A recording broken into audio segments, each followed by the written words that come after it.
So here we are in final polish pass 1 for main title animation. And the first step I want to take in this polish pass based on the notes was to add a fade in and fade out. This is a simple process where I just add a 5-frame. I add a black solid with a 5-frame, fade in and fade out. Very simple. Next, I'm going to move on to the title, aka Mr. Black and Motion Science Production. I'm just going to make it white by inverting it. Next, I'm going to move into scene 2, into the soldiers, and I want them to move a little more side to side. So I'm just going to add a keyframe to the X position and move them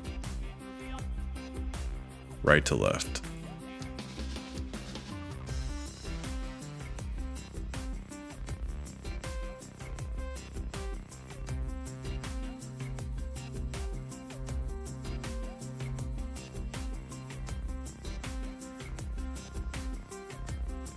So I just reversed them, so now they move left to right.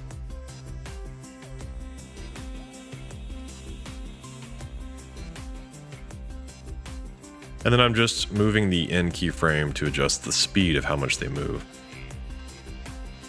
That feels pretty good. Moving on to frame 3.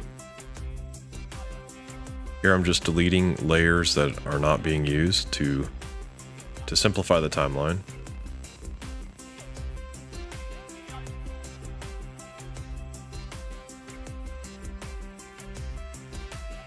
And I'm adding a slight move to the silhouetted soldiers so that they're moving from left to right, just to create a secondary motion. I'm also parenting the paint reveal to the moving layer.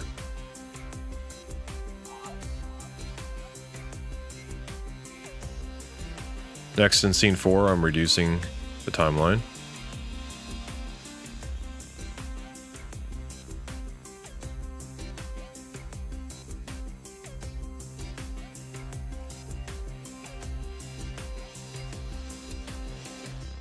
And I'm going to create a new solid called bokeh. And I'm going to bring in some bokeh footage that I have. This is from MitchMartinez.com. It's free to go download. And I just thought it might add a little bit of an extra layer of dimensionality by having the bokeh just very soft in the foreground.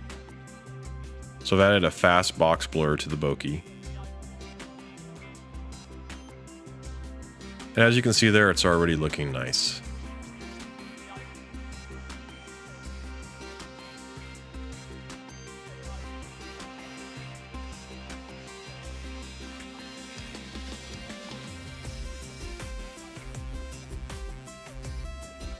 Here I'm just replacing some of the bokeh to try out a few things.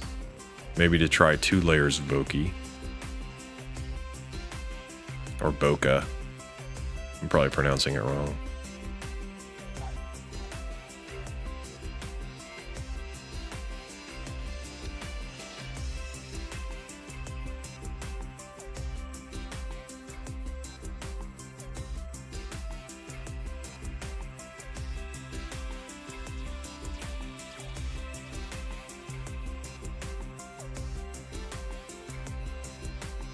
Now in frame 4, I'm repositioning the titles, and I'm going to add a subtle camera move.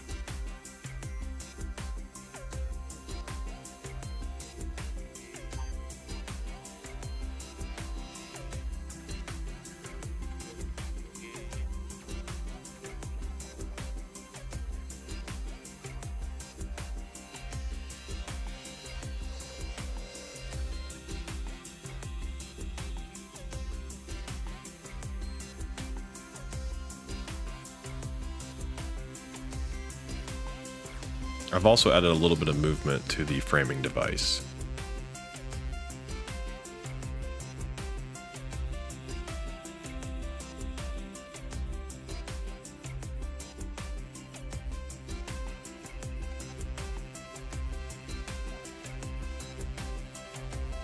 and cleaned up the mask edges. I also want to fine-tune the camera position just slightly.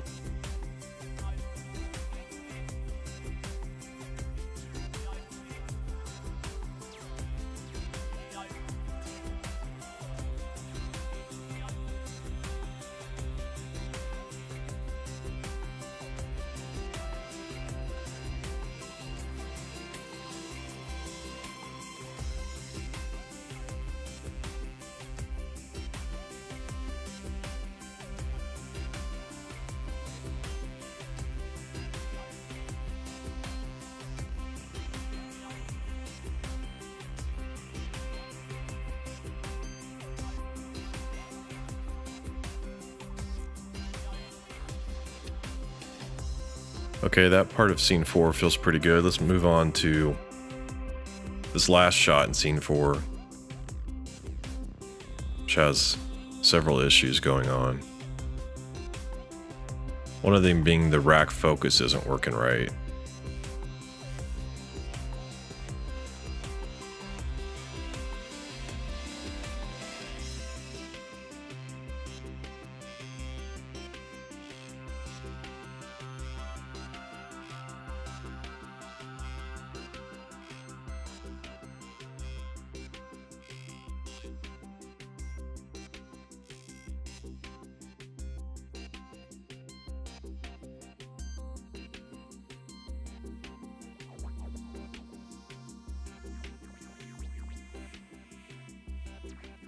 That feels a little better. Now back into the quick edits.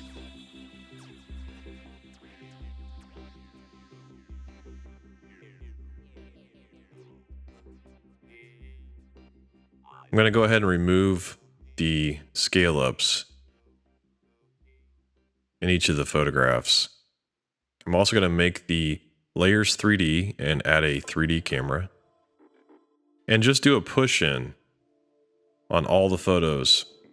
So that's just one long continuous push into each of these photos. I'm also going to turn off and delete the old film effect. I'm going to try and bring in a framing device for this scene and see how that works.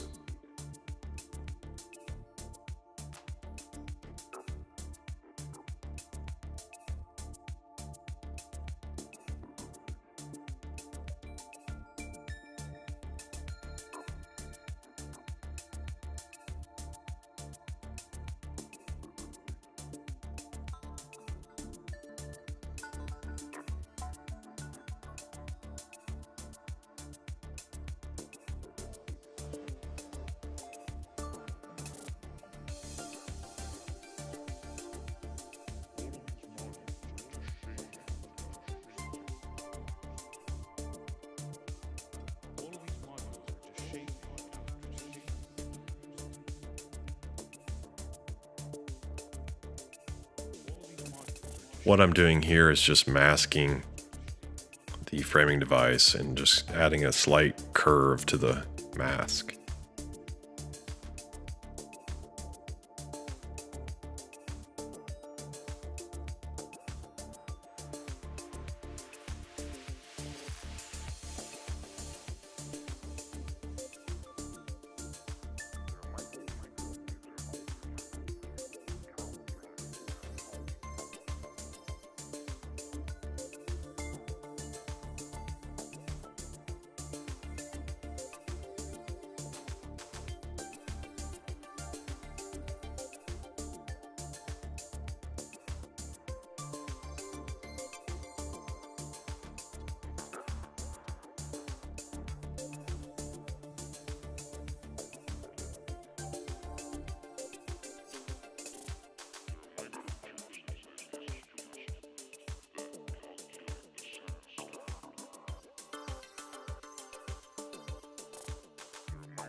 Here I'm playing with the framing device and the transfer modes.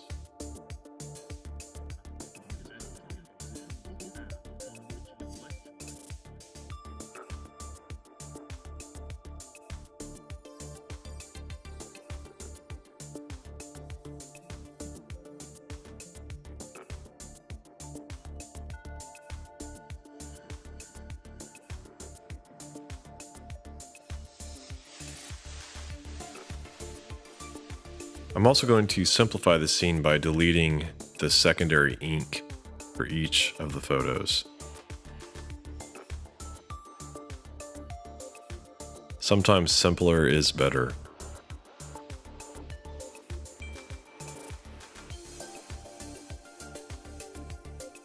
I'm also going to change the transfer mode of all of the remaining inks to soft light.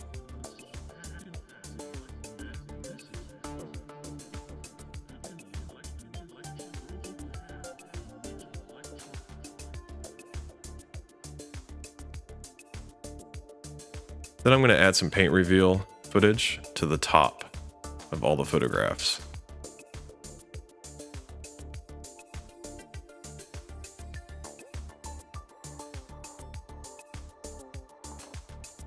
I'm going to set that transfer mode to something like soft light.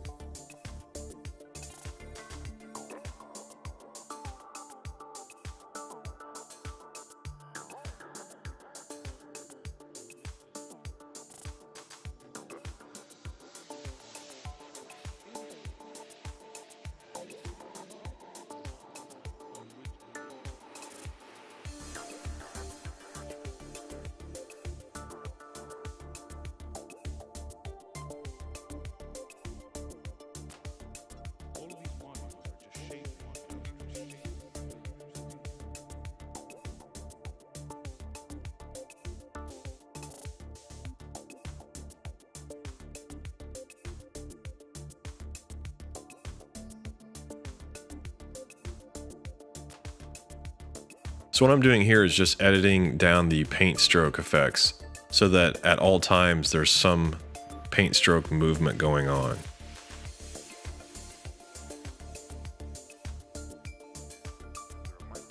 I also don't want the paint stroke effects to cut in the middle of a photograph, so I'm fine-tuning the edit points.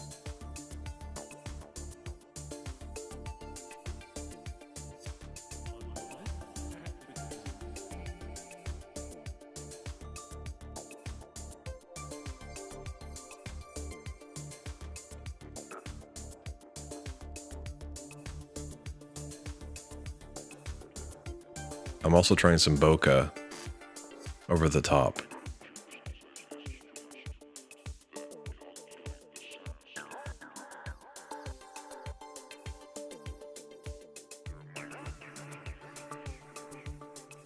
And then adding a fast blur to the bokeh.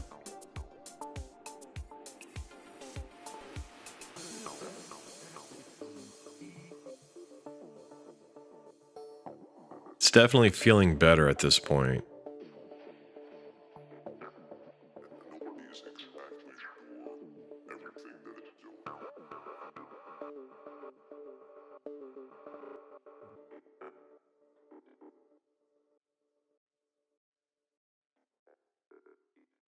Here I'm doing hold keyframes so that the bokeh comes in on specific shots and is gone from other shots. I also want to hold keyframe the position of the bokeh. Sometimes you'll see a situation like this where an animator will just drop in the bokeh over the top and just let the transparency and the position remain the same. But it's little details like this that just take a few extra minutes to animate that will help sell your animation.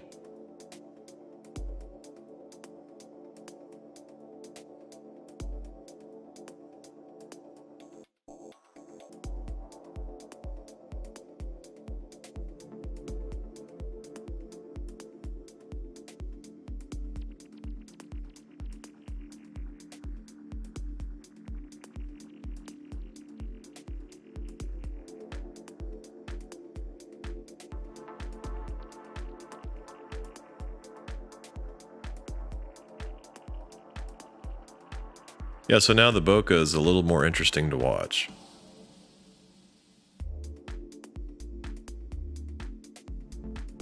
Moving into scene 5.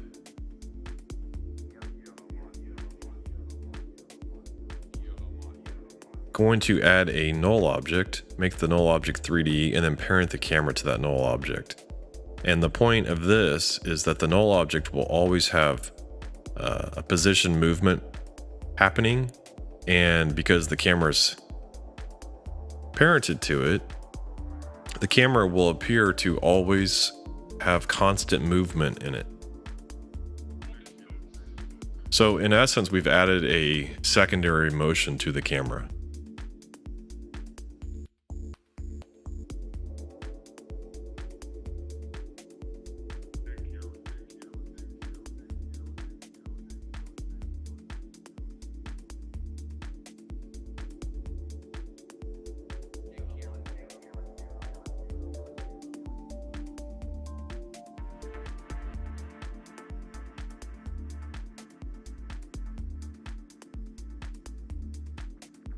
I'm also fine-tuning the camera position.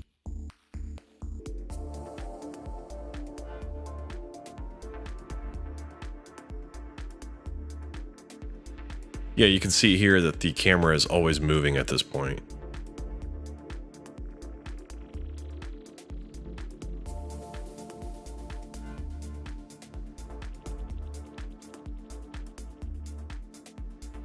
Here again, I'm going to add another keyframe for the null so that it's always moving.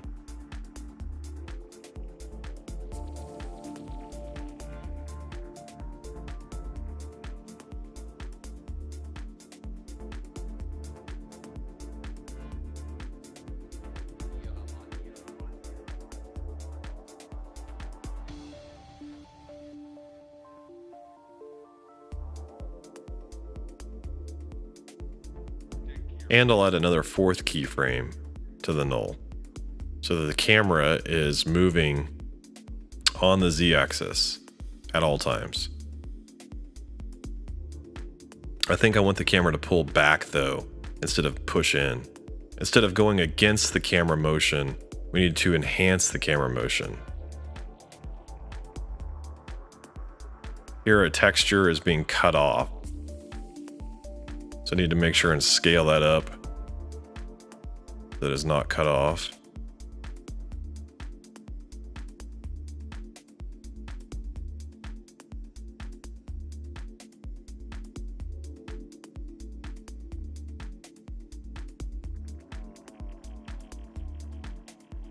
Yeah, that looks nice.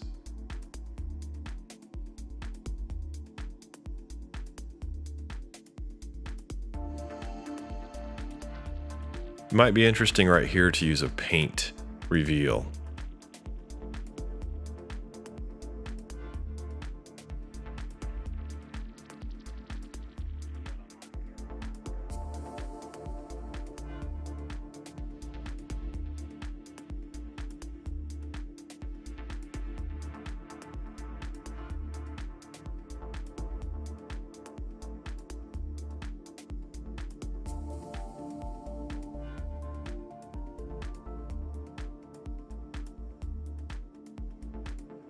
Yeah, I like how that the paint reveal actually makes the soldier stand out even more.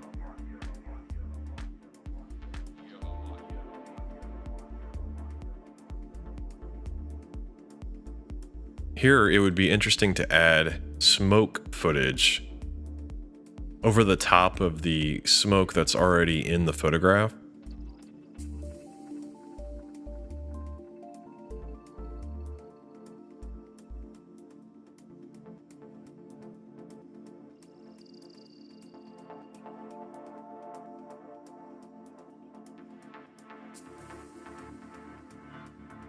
So I'll bring the footage into the timeline, make it 3D, set the transfer mode to screen, scale it down, and then place over the top of this photograph.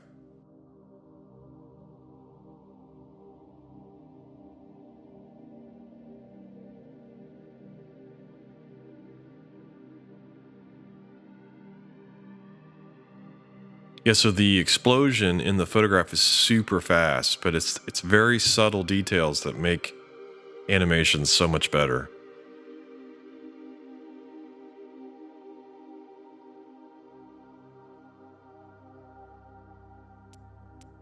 I'm going to try and add some smoke over the soldiers as a little bit of atmosphere.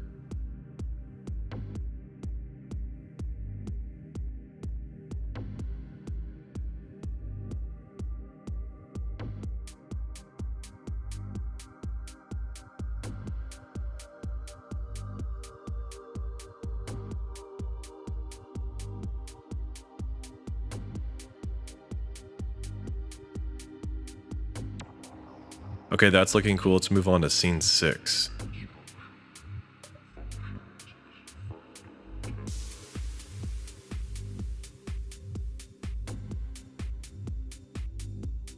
The first thing I'm going to adjust here is the transition of the text on screen.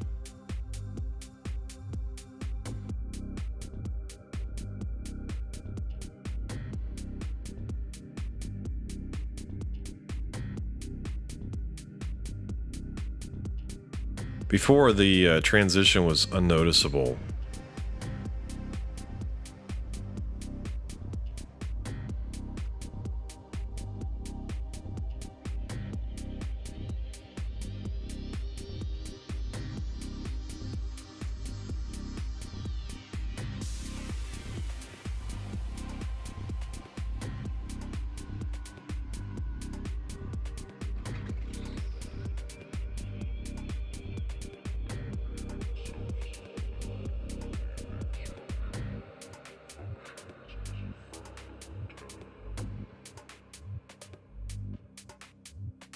So here in frame 8, I want to fine-tune the typography.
I also want to make some adjustments to this flag in the foreground.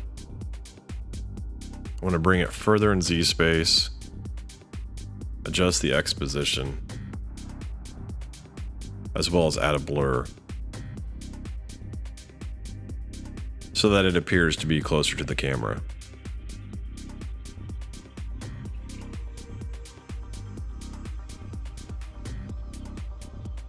So that looks interesting, but being over the top of the black type, it's too much to see. So I'm going to move it back to the left side of the frame.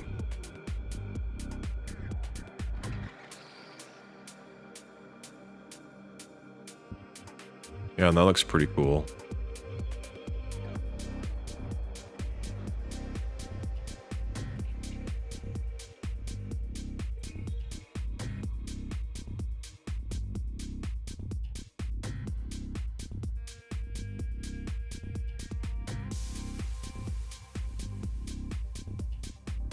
So here again, I'm going to try and add a bokeh.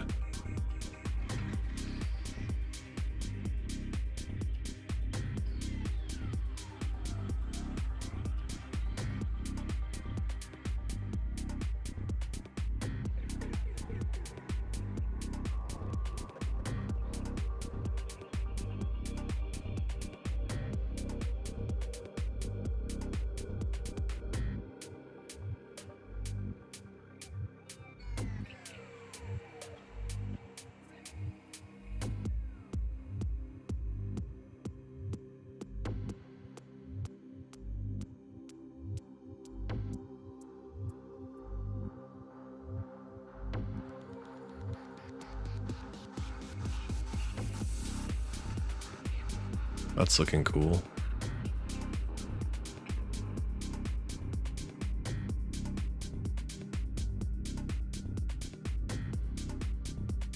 Now I'm jumping around a little bit. I think in this scene, it would be awesome if the texture could move with the head of the soldier in the tank, how his head bobs around so much. It might be interesting to see the texture kind of move with his movement. So in order to do that, we're going to need to motion track his head. But first, as you can see, I'm trying out different textures here to see which one is going to work the best.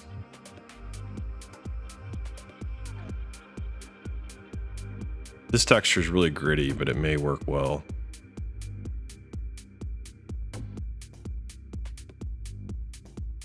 So I noticed when I tried to motion track this shot, it's so grainy and low quality that the motion tracking would not work. So I thought it'd just be easier just to create a null and go frame by frame and track a point on his helmet. Fairly easy process, didn't take me very much time. Now that I've got a null, I can parent the texture to that null and it should move with his head, and there you go.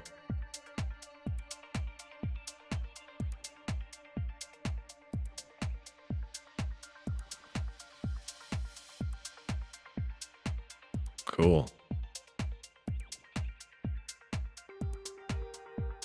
So now I'm obviously jumping around, but that's what happens in these final passes.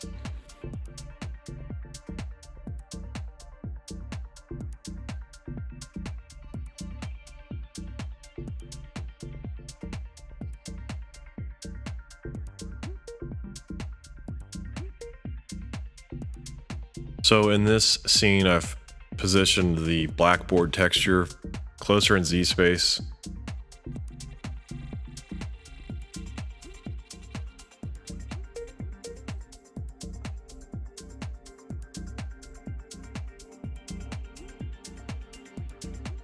And I've parented it to another layer. That should create some secondary motion. Now back in this frame 4, scene 4, I thought it'd be interesting to add a lens dirt texture.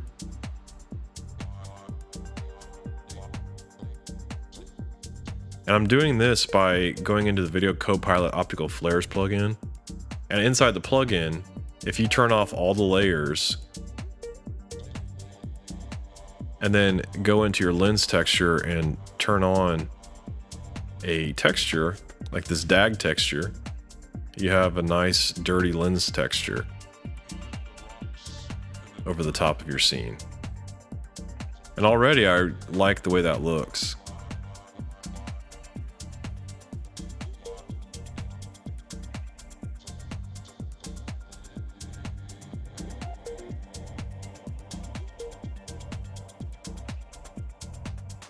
And because the optical flare plugin reacts to 3D cameras, the lens texture moves with the camera. Here I'm just adjusting the brightness of it.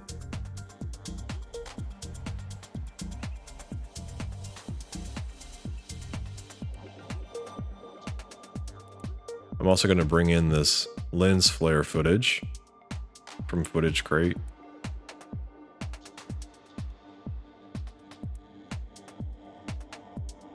Add a freeze frame to it, and then add a wiggle transparency expression to the transparency. Set the mode to screen, and then drop the transparency.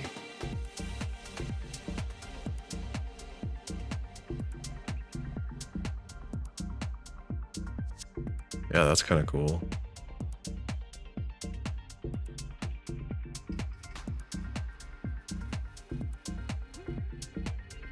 Now back in this scene, the light leak needs to be fixed.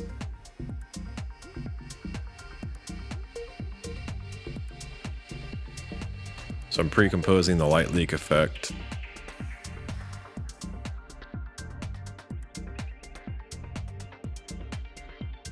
adding a freeze frame and then a wiggle expression.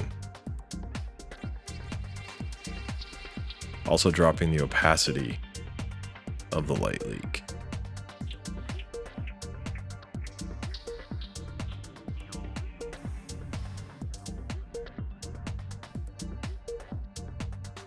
I'm also going to add a transparency keyframe to the soldier to bring him in over time. I'm also going to copy and paste that transparency keyframe to the foreground soldier. And I feel like the newspaper text is too much. And I feel like the newspaper text needs to transition in some interesting way.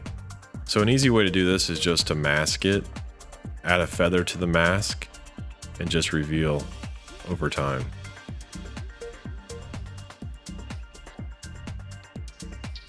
Here I'm starting the soldier out at a higher transparency than 0.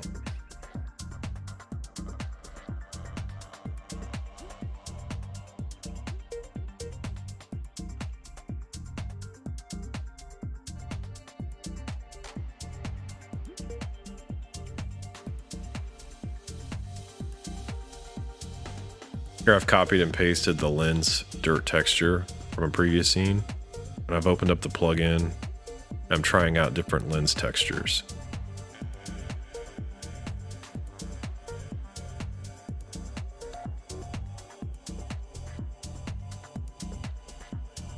I also thought it might be interesting to add a wiggle texture to the transparency of the lens texture. But that didn't quite work for me. So I deleted the wiggle texture and brought up the brightness of the lens texture. I'm also going to have the newspaper article move up in the Y position through the frame.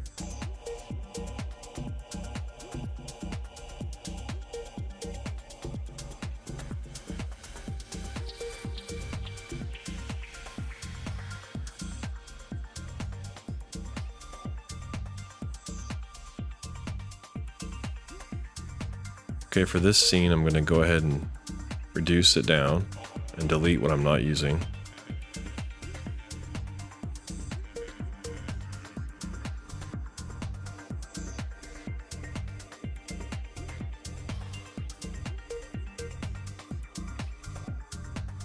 Looking at this scene now, it feels very out of place compared to all the other scenes in terms of color.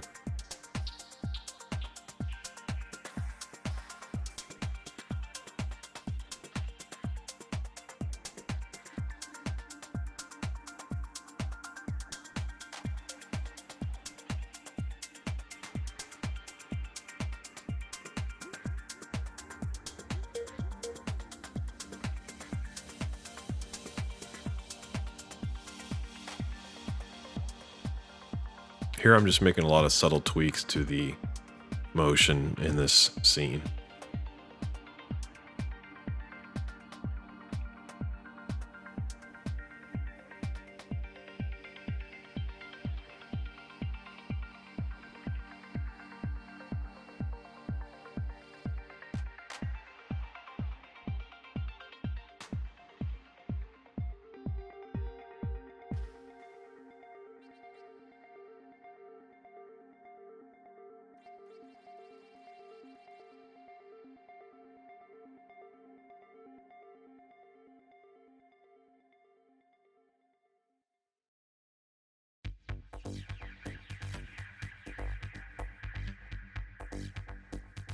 Want to try a different paint reveal over this jet.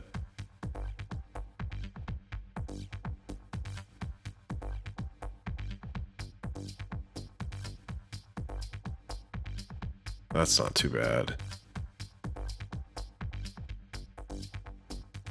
So now I'm going to copy and paste a transitional element, which is this universe film transition from Red Giant Universe.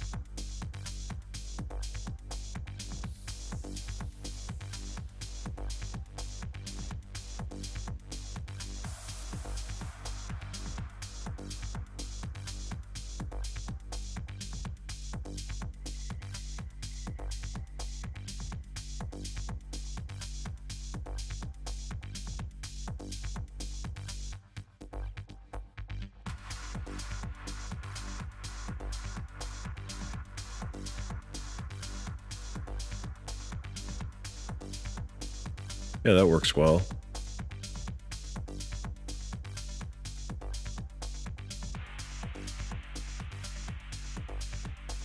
Back in scene 1, I'm going to go ahead and add a sapphire glow. This is one of my favorite plugins to use. It's an amazing glow effect that I just haven't found anywhere else.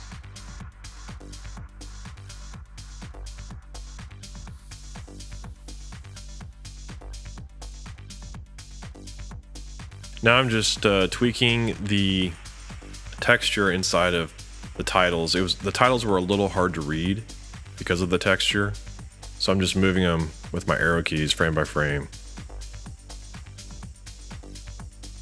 Yeah, now I'm copying and pasting the glow effect and adjusting the brightness and threshold on each of the scenes.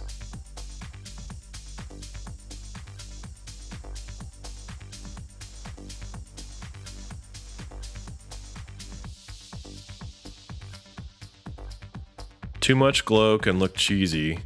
Too little glow is not usually seen. So it's a fine balance between the two.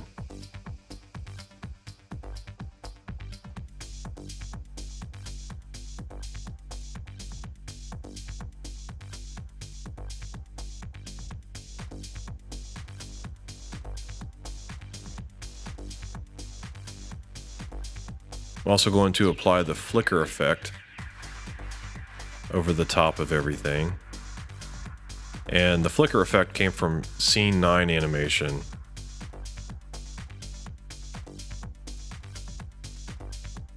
I found that the wiggle expression on a black layer seemed to work well.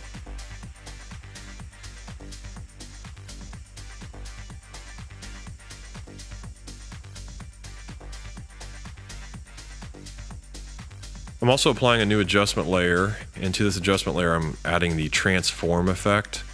To the transform effect I'm option clicking on position and adding a wiggle position.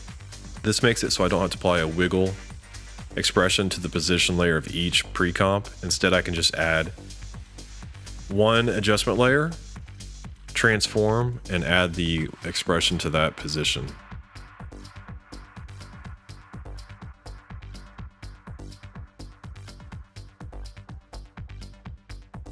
Next, I'm adding another adjustment layer, and I'm calling this chroma. I'm adding the warp chroma effect from Sapphire as well. I'm turning this value way down.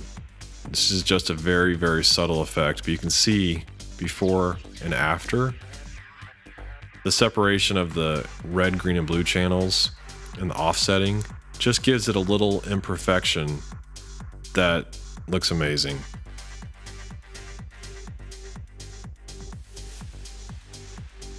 I'm also going to add a color correction adjustment layer, and to this I'm going to add a film look from Red Giant.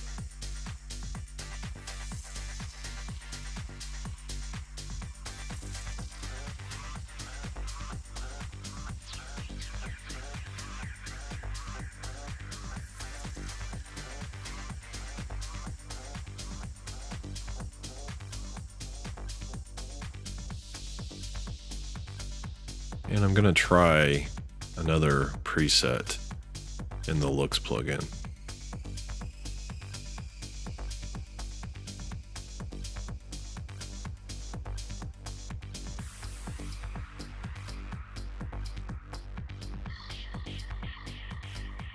That's cool, it's a little too yellow.